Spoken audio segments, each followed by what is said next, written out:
Welcome back to my channel. ఇక ఈరోజు date చూసుకుంటే 23/12/2024 సంవత్సరం. ఇక నా వీడియో కానీ మీకు నచ్చితే లైక్ చేయండి, షేర్ చేయండి. ఇక నా ఛానల్ అయితే సబ్స్క్రైబ్ చేయాలో చూస్తుంటే ప్లీజ్ సబ్స్క్రైబ్ చేసుకోండి. ఇక మనమైతే ఈ వీడియోలో వడ్డిపల్లి టమాటా ధరలు ఎలా ఉన్నాయో మనమైతే ఈ వీడియోలో తెలుసుకుందాం. ఇక వడ్డిపల్లిలు 15 కేజీల బాక్సులు ఉంటాయి. ఈ థర్డ్ క్వాలిటీలు 30 రూపాయల నుంచి మొదలై 40 రూపాయలు, 50 రూపాయలు, 60 రూపాయలు, 70 రూపాయలు, 80 రూపాయలు, 90 రూపాయలు, 100 రూపాయల వరకు అయితే ఈ థర్డ్ క్వాలిటీలు అయితే పలకడం జరిగింది.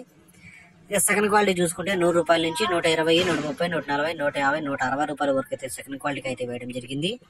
ఇక ఫస్ట్ క్వాలిటీ చూసుకుంటే వడ్డిపల్లిలో 160 రూపాయల నుంచి 180, 200, 220, 240, 260 రూపాయల వరకు అయితే ఈ ఫస్ట్ క్వాలిటీలో అయితే పలికాయి. ఇక వడ్డిపల్లిలో టాప్ రేట్ చూసుకుంటే ఒక ఐటమ్ మాత్రం అయితే 300 అయితే టాప్ రేట్ పడింది. 300 rupees top rate Vaddipalli 15 KG box. ఇక యావరేజ్ చూసుకుంటే వడ్డిపల్లిలో 100 రూపాయల నుంచి 250 రూపాయల వరకు అయితే యావరేజ్ రేట్లు అయితే పలికాయి.